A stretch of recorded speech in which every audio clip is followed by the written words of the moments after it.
200명의 행정학과 학생들이 내가 발표를 망친다는 걸 알아서 그게 다 소문났어. 인문학부 후배가 형 도대체 발표를 얼마나 망친 거야? 길을 가다가 물어볼 정도이거든. 어쨌든 이걸 누군가를 설득시켜야 되잖아. 자기의 주관이 반드시 있어야 돼. 매력이 느껴지는 이성은 나이가 들수록 자기의 정의가 잘 돼 있는 사람이었을 거야. 중심이 잡혀있기 때문에 말할 때 안정성을 느끼게 되거든. 자신 있게 말해야 될 때가 좀 있는데 원래 떨리거나 자신이 없을 때가 있어요. 그때 어떻게 해야 되지? 일단은 자신감이 없는 말하기는 말이 너무 많은 경우, 계속 부연 설명이 이어지는 경우랑 자기가 무슨 말을 하는지 모르는 경우, 그리고 고객의 리액션을 안 볼 때, 이 세 가지 경우가 말할 때 자신감이 떨어지는 것 같아. 그래서 정말 중요한 거는 이 세 가지 경우를 근데 누구나 겪거든. 그럼 첫 번째는 무조건 경험이 많아요. 그러니까 난 처음에 내가 말을 못하고 말을 하는 자리에 나가는 것 자체를 소심하게 여겼던 소년이었거든. 21살까지. 근데 어떻게 공식적인 자리에 서야 될 수밖에 없는 순간들이 생겨. 회사원들은 그게 보고일 수도 있고 발표일 수도 있고. 나는 대학교 때 너무 다행히도 그거를 이르게 겪었는데, 난 그게 학술제 발표예요. 글 쓰는 거는 그래도 논리적 글쓰기는 좀 자신이 있어. 교수님들 막 7분이 앉아있고 행정학과에 한 200명이 있는 자리에서 발표해야 되는 순간이 있었거든. 근데 그때 지금 생각하면 이게 뭔가 안 맞는 것 같은데, 1등, 2등, 3등 순위 발표 순서가 있잖아. 그러면 첫 번째 순서에서 30분을 했어야 되는데 오버된 거야. 40분을 한 거야. 두 번째 순서에서도 40분을 한 거야. 근데 갑자기 나도 30분 분량으로 준비했을 거 아니야. 200명 앞에서 하는 발표인데 얼마나 떨렸겠어. 나보고 10분 안에 하래. 뭐가 잘못됐잖아. 근데 그때는 뭐 이러쿵 저러쿵 생각도 안 하고 너무 긴장되니까 내가 어떻게 했냐면 10분 동안 랩을 했어. 그러니까 지금처럼 이걸 여유 있게 줄여서 그걸 내 기회로 만드는 그 눈이 없었던 거야. 지금 같았으면 너무 여유 있게 10분 동안 오히려 정말 알찬 스피치를 했을 거야. 교수님들도 피곤하지 않아. 오히려 저 친구 되게 잘했겠다가 됐는데, 내가 막 10분 동안 그 30분 분량을 랩을 하니까 막 그 나만의 우주에 갇히는 경험 알아. 이미 그 학술제에 있는 학생들이 난리 났어. 웅성웅성. 그리고 교수님들도 나를 안 쳐다봐. 그리고 질문을 했는데 너무 쉬운 질문이었거든. 그때 어떤 공기업의 브랜딩과 관련된 논문 발표였는데, 외국인 교수님이 일부러 대학생들은 보통 특이한 경우가 아니고 영어 잘 못하잖아. 너무 쉽게 why 코카콜라 is famous 이렇게 물어봤어. 안 들리는 거야. 안 들으면 나 가 있으니까. 그러니까 옆에 있는 교수님이 이렇게 웃더니, 지훈아, 그때 당시 개명 전이니까, 지훈아, 코카콜라가 왜 유명하냐고. 이미 엄청 망친 거지. 그래서 200명의 행정학과 학생들이 내가 발표를 망친다는 걸 알아서 그게 다 소문났어. 내가 그 주전공을 했던 인문학부 후배가 형 도대체 발표를 얼마나 망친 거야? 길을 가다가 물어볼 정도였거든. 그러니까 잠을 자려고 하는데 너무 얼굴이 화끈거려서 잠이 안 오는 거야. 근데 한편으로는 설레었다. 왜 설레인지 알아? 내가 어디서 앞으로 어떤 발표를 해도 이거보다 망치지 않을 것 같은 거야. 그러니까 너무 완벽한 바닥이 생겼어. 근데 그동안은 이 바닥에 서는 게 너무 무서워. 근데 이게 너무 완벽한 망친 바닥 위에 서니까 정말 신기하게 그때부터는 사람들 눈도 마주치게 되고 질문도 하게 되고 손짓도 하게 되고 내가 돌아다니게 됐어. 그래서 나는 무조건 말을 잘하는 방법은 발표의 형식도 괜찮고 아니면 회의의 형식도 괜찮은데, 보통 말해보라 그러면 사람들이 뒤에 숨거든. 나가서 자꾸 말해보고 내가 어떤 말을 했을 때 저 사람이 나한테 관심을 갖는지를 자꾸 테스트해봐요. 그리고 생각보다 사람들이 발표를 못했다 그래서 저 친구 말 못하네 이렇게 생각하지, 그거 가지고 막 엄청 오랫동안 나를 뭐 육수 삶듯이 이렇게 하자. 그래서 계속해서 트레이닝을 하고 경험을 해보는 게 되게 중요하고, 왜 경험이 중요성이냐면 나는 PT도 정말 많이 해보고 강의도 너무 많이 해보잖아. 그럼 나보다 뭐 높으신 임직원분들 앞에서 소통 강의를 할 때도 있고 프레젠테이션을 할 때도 있고 발표를 할 때도 있잖아. 근데 그렇게 자꾸 내가 연습을 해보면 이 사람들한테 어떻게 얘기해야 반응이 있고 어떻게 쉽게 얘기해야 전달성이 강해지는지가 훈련이 잘 돼. 그리고 솔직히 강의를 하기 전에 떨리는 순간이 있거든. 근데 성공의 경험이 내가 많아지잖아. 어차피 내가 긴장돼도 이거를 성공할 거라는 나만의 허들이 생겨. 허들 넘을 수 있을 거라. 그래서 경험이 되게 중요해. 이걸 자꾸 넘어보는 경험. 다음에 또 중요한 요소가 있어요. 너무 있어. 내가 말을 잘 못한다는 생각이 들면 사람을 만나는 것조차도 두려워져. 그러니까 공식적인 말하기 자리도 그렇고 뭐 소개팅 같은 일상의 연애를 할 때 말하기도 두려워지거든. 근데 정말 필요한 거는 경험 다음에 매너. 나는 어떤 교육장을 가던 1시간 미리 도착하거든. 1시간 미리 도착해서 이 PPT 환경을 세팅해주는 분이랑도 미리 인사 나누고, 그리고 이거를 주최하는 담당자랑도 미리 인사를 나누고. 그럼 그 인사가 진짜 별거 아닌 것 같잖아. 근데 그 인사를 나눴을 때 내 목소리 톤이랑 음성을 내가 듣고 나도 되게 친절하게 할 거 아니야. 그럼 상대방의 친절한 음성을 듣거든. 그러면은 자신감이 이미 그때부터 생겨. 그리고 또 중요한 건 뭐냐면 강사 대기실이 보통 있는데, 아니면 휴게실, 라운지 같은 휴게실도 있거든. 나는 근데 강의장에 그냥 가 있어. 그래서 오시는 교육생분들 이렇게 오잖아. 그러면 들어올 때 내가 이미 그분들을 맞아. 안녕하세요. 오시기 힘들지 않으셨어요? 하면서 물어보고, 그리고 내가 하는 주제에 대해서 이분들의 수준이 어떤지도 아이스 브레이킹으로 파악을 해놔. 그래서 뭐 공공기관 보고서 주인급이다 그러면 3년차인지 5년차인지 감이 안 잡힌단 말이야. 일하신 지 얼마나 되셨어요? 이런 보고서 많이 쓰시죠? 이러면서 내가 준비한 게 타겟이 제대로 맞게 되는지도 파악해. 그러면 이미 1교시 시작되기 전부터 이미 나는 잘할 수밖에 없는 강의를 시작하는 거야. 발표도 마찬가지. 그리고 요렇게 그 사람 앞에서 맞추는 매너를 내가 갖추고 있잖아. 그러면 이것도 사실은 호감을 갖는 나만의 매너들을 정립한 거거든. 사실 연애도 그렇게 좀 다르지 않은 거 같아. 연애할 때도 충분히 이 사람과 내가 어느 거리에서 호흡해야 될지로 말을 하면서 알 수 있거든. 근데 이 경험과 매너가 없는 사람은 급하지.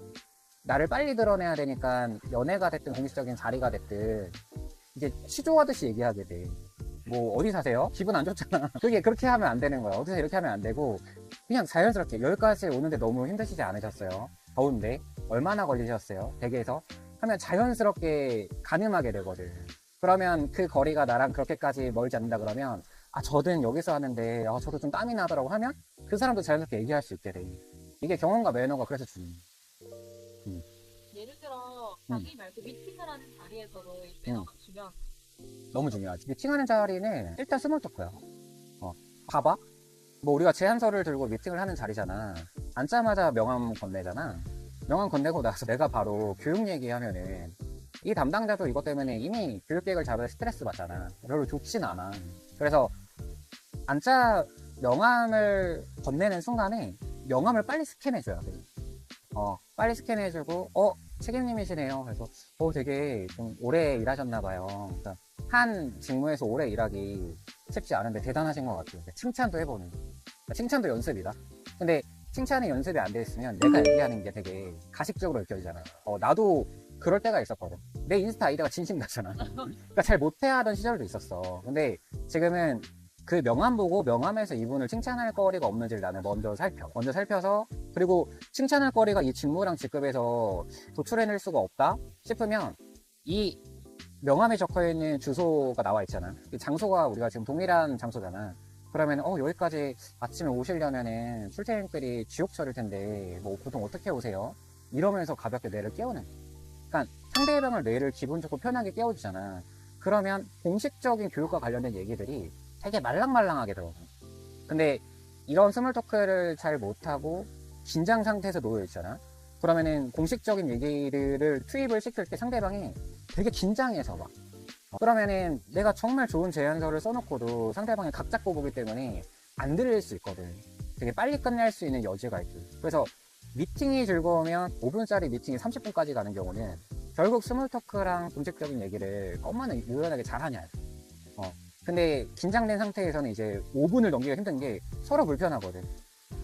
굳이 나라는 에이전시가 아니고 다른 에이전시를 보고 싶다는 생각이 들 수밖에 없고. 그래서 스몰 토크가 되게 중요하고 정말 중요한 거는 그 사람의 장점을 보려고 노력을 많이 해줘야 돼. 내가 예능에서 보는 거는 요즘 이 사람 너무 핫하잖아, 덱스. 벌써 웃잖아. 잘생겨서 웃잖아. 근데 덱스는 말도 되게 이쁘게 하는데 남자한테도 잘하고 여자한테도 잘하잖아. 그러니까 덱스가 어떤 예능에서 황정민이라는 대배우가 어떤 어촌에 왔었는데 덱스가 그 황정민이라는 배우를 관찰하는 거 어려울 수 있잖아. 덱스도 배울 길을 걷고 있고 너무 대선배인데 근데 쓱 옆에서 쓱 보더니 형님은 눈망울이 진짜 아름다우시네요 이러는 거야. 황정민이 남동생이 그런 얘기를 하니까 자기가 막 부끄러워 하는데 기분 좋은 위치. 그러면서 자연스럽게 그게 깨지는 거예요. 그 대배우와 이제 막 들어간 배우의 관계가 그냥 형 동생처럼 되게 편안해지는 거지. 칭찬하는 방법을 너무 잘 알고 어떻게 하면 사람의 마음이 편해질지를 아는 선한 사람인 거야. 그리고 선함도 갖추고 있어야 돼. 칭찬을 잘 하려면. 그렇게 해서 공식적인 자리에서는 스몰 토크랑 칭찬하는 게 되게 중요하다. 작가님은 지금 제가 질문 드린 거에 대해서 이렇게 실수 얘기하시잖아요. 그렇게 얘기하실 수 있어요. 이거는 내가 일상적인 에세이 쓰기 강의를 나가든 공식적인 보고서 강의를 나가든 늘 얘기하는 거거든. 교육생분들한테 독서랑 저희가 쓰는 일상적인 일기나 에세이 쓰기랑 보고서랑 멀리 떨어져 있는 것 같지만 절대 멀리 떨어져 있지 않아요. 이 세 가지를 저는 웬만하면 같이 하기를 정말 추천드려요. 이런 얘기 진짜 많이 해요. 이유는 뭐냐면 정의거든. 너가 어떤 이성을 만났을 때 매력이 느껴지는 이성은 나이가 들수록 자기의 정의가 잘 돼 있는 사람이었을 거야. 중심이 잡혀있기 때문에 말할 때 안정성을 느끼게 되거든. 그러니까 내가 개념화라는 얘기를 되게 많이 쓰는데 말할 때 내가 무슨 얘기를 하고 있는지 알아야 돼. 엊그제 거 사례를 좀 들면 공공기관 보고서 강의를 하면 문장력에 대해서 실습을 진짜 많이 시키거든. 그러면은 교육생들이 막 써. 사회경제적 요소가 중요하면 쓴단 말이야. 내가 물어봐. 여기서 정의하는 사회경제적 요소가 뭐예요? 물어본다? 그러면은 그냥 썼대. 전문가가 얘기했기 때문에. 근데 자기가 이 보고서 자료를 정리하는 과정에서는 어쨌든 이걸 누군가를 설득시켜야 되잖아.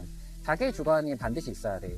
원래의 사회경제적 요소의 뜻은 경제성을 요구하는 사회적 활동들이거든? 그럼 그걸 어떻게 좁게 내가 정리하고 있냐의 문제거든. 근데 정의를 안 하고 그냥 쓰는 경우가 너무 많다는 거야. 그래서 책을 왜 읽어야 되냐면 불편하지만 책을 읽어야 계속 질문을 하게 되거든. 근데 그냥 유튜브를 보면은 질문하는 경험이 생략돼. 왜냐면 유튜브는 다 요약해 버리잖아. 근데 책을 읽으면 책 읽는 자체가 일단 자세도 그렇고 불편하단 말이야. 그래서 잘 안 넘어가게 돼. 행복에 관한 책을 읽잖아. 뭐 꾸빼씨의 행복여행을 읽었다고 볼게. 그러면은 꾸빼씨의 행복여행에서 행복의 첫 번째 정의가 뭐였더라? 뭐 예를 들어서 행복은 좋은 취미를 갖는 것이다 이렇게 얘기를 하잖아. 그럼 질문이 나가겠지. 나는 행복을 위해서 좋은 취미를 갖고 있나? 그 취미가 일이랑 분리됐나? 일이랑 연관성이 있나? 이렇게 할 수 있잖아. 그럼 나는 일과 취미의 범위를 확정성 있게 가져가는 사람인 건지 아니면 일과 취미가 분리되어 있는 사람인지 구분해야 돼. 이 차이가 있어. 나 같은 경우는 글쓰기랑 교육이랑 독서가 취미랑 일이 좀 확장돼 있거든. 그렇기 때문에 오히려 브랜딩이 잘 되는 거야. 확장된 브랜딩. 근데 어떤 직장인은 자기가 하는 일은 일이고 취미가 예를 들어서 와인 동호회야. 너무 떨어져 있지. 그러면은 일을 할 때 스트레스성이 강할 수 있는 거야. 그럼 나에 대해 발견할 수 있거든. 아, 그러면 나는 일할 때는 스트레스를 받는데 취미가 너무 동떨어져 있구나. 다른 취미를 더 가져보자. 이렇게 질문을 해야 날 찾을 수 있거든. 그러면 나에 대해서 정의하고 있기 때문에 상대방이랑 대화를 할 때 좀 더 정의를 먹으면서 얘기하니까 잘 얘기할 수 있겠지. 이게 정의의 개념. 이해되지? 그리고 연계해서 얘기할 건데 마지막은 진짜 글쓰기 훈련이 많이 돼 있어요. 그러니까 최근의 사례라 더 기억에 남는데 저희가 보고서 강의나 이런 걸 해보잖아. 해보면 이게 논리적인 글쓰기에는 자료를 수집해서 객관적인 대주제, 중주제, 소주제별로 그 용어의 레벨을 맞춰줘야 되거든. 근데 글쓰기 훈련이 안 돼 있잖아. 어떤 현상이 생기냐면 예를 들어서 이런 거야. 직장생활 만족도 제고 방안에 대해서 보고서를 쓰라 그랬어. 근데 자기가 연봉 협상에 대한 게 너무 감정이 들어가 있는 거야. 그럼 어떤 현상이 생기냐면 목살을 잡는데 물질적인 요소에서 연봉의 그 다음에 연봉을 나누는 기준이 급여랑 인센티브잖아.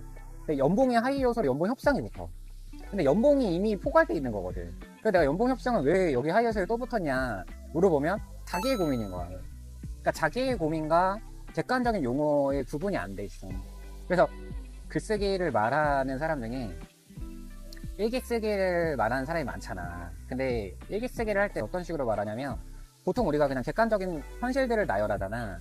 근데 그 용어의 감정들도 자꾸 넣어보라 그래. 그래서 객관적인 사실을 쓴 거랑 감정이랑 분리해보는 습관을 사실 가져야라는 거야. 그게 안 되면 나중에 정말 공식적인 글쓰기는 일상적인 글쓰기든 감정과 객관적인 용어를 구분할 수가 없게 돼. 이걸 구분할 수 없게 되면 일상적인 대화에서 내가 그렇게 얘기할 수가 있거든. 내가 얘기하는 게 정말 남편하고 아내한테 감정이 들어간 용어인 건지 아닌 건지조차도 모를 수 있단 말이야. 상대방을 받아들일 때. 그래서 늘 글쓰기를 하면서 이거에 대한 고객군을 생각하고 고객분이 들었을 때 이거에 대해서 어떻게 느낄지를 늘 고민해 봐야 돼. 그러면 자연스럽게 자신감 있게 말하는 방법은 알 수 있게 돼. 근데 너무 요구사항이 많나 내가? 근데 진짜 중요하게 생각하는 거는 앞에 얘기한 독서랑 글쓰기를 당장 넷플릭스 보느라 미룰 거면 그러면 무조건 사람들이 내가 얘기해서 나를 부끄럽게 여기면 어떡하지? 라는 생각하지 말고 많이 섞고 많이 얘기했으면 좋겠어. 그리고 그래서 너 말 못한다고 상대방이 욕하면 어때? 결국은 내가 많이 욕을 먹으면서 단단해지고 말을 잘하면 돼. 그 다음부터 욕 안 먹으면 되잖아. 그렇게 해야 하면 좋을 것 같아. 이게 되게 중요한 것 같은 게 먹기 싫어서 말을 하는 게 두려운 것 같거든요. 그치. 근데 어차피 결혼했잖아. 욕은 안 먹겠지만 남편한테 미움받는 일도 있잖아. 시어머니, 시어머니한테 미움받을 일도 있고. 그러니까 어차피 욕을 안 먹어도 가까운 사람한테 미움을 받는 일들이 생겨. 그냥 조금 낯선 사람한테 미움을 잠깐 받는다 라는 생각으로 가깝게 접근해보면 나는 좋을 것 같아. 그리고 왜 벌써 욕먹을 생각을 해? 그거는 내가 망쳤을 때 생각해야 하는 거야. 망쳤을 때 이불킥 하는 거지. 잘 될 수밖에 없게끔 만들면 되잖아. 그 자리를 가기 전에. 자꾸 트레이닝 해보고. 이런 변수에선 이런 질문이 나올 수 있겠다라는 것들을 늘 생각해 봐야 돼. 내가 진짜 실패하지 않는 강의를 하는 이유는 뭐냐면 나는 강의안을 만들 때 이미 교육생들이 질문할 거, 담당자가 질문할 것들을 장표 하나하나 만들 때 다 질문하고 답을 내리면서 강의안을 다 만들어 가버려. 그래서 강의안을 만들잖아? 나는 다시 그거 안 봐. 이미 하면서 만들고 있기 때문에. 그래서 완벽하게 만들면 돼.